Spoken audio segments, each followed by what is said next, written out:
गर्भ। पापा ये क्या है? दादाजी ने सारे ऑफिस के सामने आपको डांटा और आप चुपचाप सुनते रहे। मुझे बिल्कुल अच्छा नहीं लगा। आप भी कंपनी में सारे कामकाज देखते हैं। क्या हुआ जो गलती से ऑर्डर इधर उधर हो गया? ऑफिस से सभी आपका सम्मान करते हैं, ऐसे सबके सामने वो आपको डांट कर बेइज्जत कर सकते हैं? सुमित ने अपने पिता मोहन बाबू से अपना गुस्सा जाहिर करते हुए कहा। सुमित, देखो बेटा, यहाँ आओ, बैठो आराम से।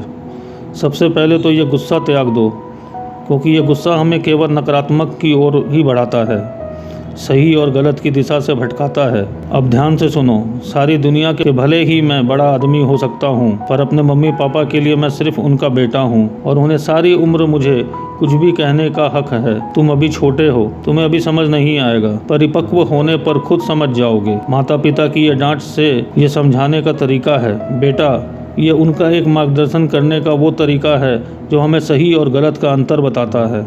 उन्होंने सबके सामने मुझे डांटा क्योंकि गलती मेरी थी। मुझे ध्यान देना चाहिए था। एक जिम्मेदार कर्मचारी होने के नाते यह मेरा कंपनी के प्रति कर्तव्य बनता है। बात कंपनी की है तो कंपनी में ही समझा कर ख़त्म कर देते हैं ना पिताजी। बेटा, बड़े जब समझाते हैं ना या डांटते हैं ना, वो उनकी चिंताओं का एक रूप होता है जो अनुभव से जुड़ा होता है। वो अपने बच्चों को वो गलती नहीं करने देना चाहते जिसके चलते बाद में उन्हें कोई दुष्परिणाम भुगतना पड़े। और मैं उनके डांट से खुश होकर कुछ ना कुछ नया सीखता हूँ। जानते हो, जब वो मुझे डांटते हैं ना, तो मेरे बचपन से मुलाकात हो जाती है। मोहन बाबू ने बेटे के कंधे पर हाथ रखकर समझाते हुए कहा। सुमित पापा की बातों को सुनकर सब कुछ सुनकर थोड़ा शर्मिंदा सा बैठा था। मोहन बाबू मुस्कुराकर बाहर की ओर चलने को हुए ही थे कि वापस सुमित के पास लौटकर बोले, हाँ, एक बात और बेटा, कोई तुम्हारे पिता को कुछ कहे तुम्हें अच्छा नहीं लगता है ना? जी जी पापा।